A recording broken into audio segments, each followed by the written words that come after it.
Foot foot के रोवतिया माल हमर जब से आइल बनी बहारा में। फुट फुट के रोवतिया हमर माल जब से आइल बनी बहारा में।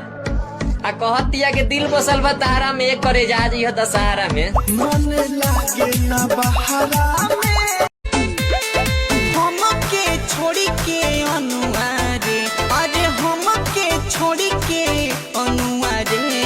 दोसर पटवलस मजनुआरे, अरे दोसर पटवलस मज। सिक्स पैक लहू की तलब बाबू हीरो, हमरा के बुझत का बारू तू जीरो। अहसर करी धीमे धीम राजा जी, पेटो निकले जो वाहिन कला झीम राजा।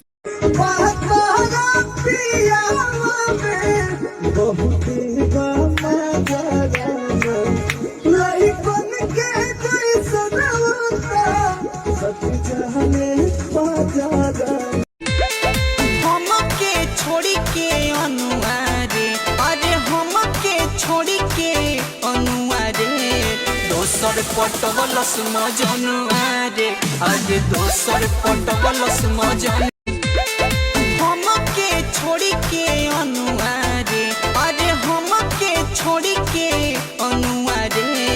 दोसर पटवलस मजनुआरे, अरे दोसर पटवलस मजन। कूद के नाच कूद कूद के पूरा सके जावा टूट जाए दे, लूट जाए दे धन लूट जाए दे।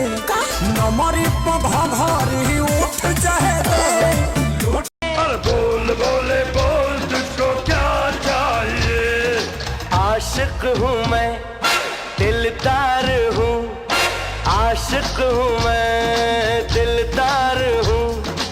इस दर्द दिल तहरा चाकर में हो, तहरा चाकर में, तहरा चाकर में ढेर लोग कुंवर बा। तो जवानी के चुकार में यूपी बिहार बा।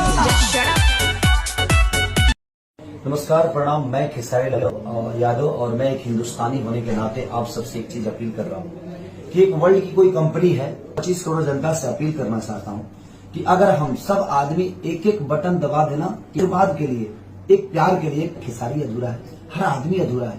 तो बस अपील कर रहा हूँ मैं, मुझे जितने लोग प्यार करते हैं, ठीक है, तो आप सब प्लीज एक एक सब्सक्राइबर कर दीजिए, ताकि कर दें, ताकि विश्व में एक नया झंडा लहराने का मौका मिले हमें और हम सेलिब्रेट कर सके पूरे इंडिया के नाम पे।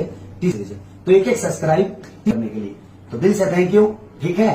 तो प्लीज आप सब सब्सक्राइब करिए।